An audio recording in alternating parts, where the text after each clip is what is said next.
Oh.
There's no feeling more intense than starting over. If you deleted your homework the day before it was due, as I have, or if you left your wallet at home and you have to go back after spending an hour in the commute. If you won some money at the casino and then put all your winnings on red but it came up black. If you got your best shirt dry cleaned before a wedding and then immediately dropped food on it. If you won an argument with a friend and then later discovered that they just returned to their original view. Starting over is harder than starting up. If you're not ready for that, like if you've already had a bad day, then what you're about to go through might be too much. Feel free to go away and come back. I'll be here. Alright, thanks for coming with me on this trip. I'll understand if you have to take a break at any point. Just find a safe place to stop and quit the game. And don't worry, I'll save your progress, always. Even your mistakes. This game is a homage to a free game that came out in 2002, titled Sexy Hiking.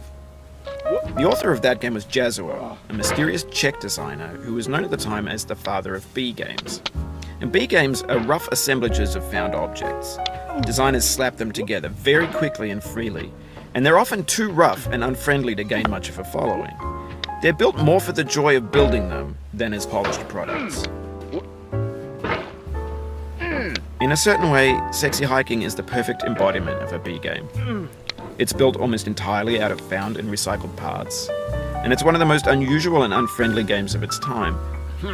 In it, your task is simply to drag yourself up a mountain with a hammer. And that act of climbing, in the digital world or in real life, has certain essential properties that give the game its flavor. No amount of forward progress is guaranteed. Some cliffs are too sheer or too slippery.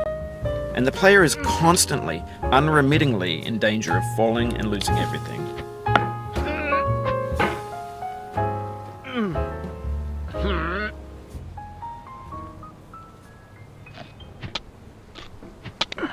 Anyway, when you start Sexy Hiking, you're standing next to this dead tree that blocks the way to the entire rest of the game.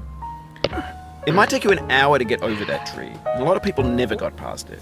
You prod and you poke at it, exploring the limits of your reach and your strength, trying to find a way up and over. And there's a sense of truth in that lack of compromise. Most obstacles in video game worlds are fake. You can be completely confident in your ability to get through them once you have the correct method or the correct equipment or just by spending enough time. In that sense, every pixelated obstacle in Sexy Hiking is real.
The obstacles in sexy hiking are unyielding, and that makes the game uniquely frustrating. But I'm not sure Jazuo intended to make a frustrating game. The frustration is just essential to the act of climbing, and it's authentic to the process of building a game about climbing. A funny thing happened to me as I was building this mountain. I'd have an idea for a new obstacle, and I'd build it, test it, and it would usually turn out to be unreasonably hard. But I couldn't bring myself to make it easier. It already felt like my inability to get past the new obstacle was my fault as a player rather than as a builder. Imaginary mountains build themselves from our efforts to climb them, and it's our repeated attempts to reach the summit that turns those mountains into something real.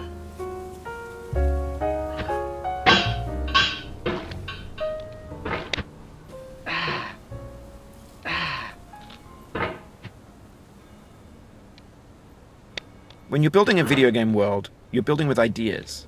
And that can be like working with quickset cement. You mold your ideas into a certain shape that can be played with, and in the process of playing with them, they begin to harden and set until they're immutable, like rock. And at that point, you can't change the world. Not without breaking it into pieces and starting fresh with new ideas.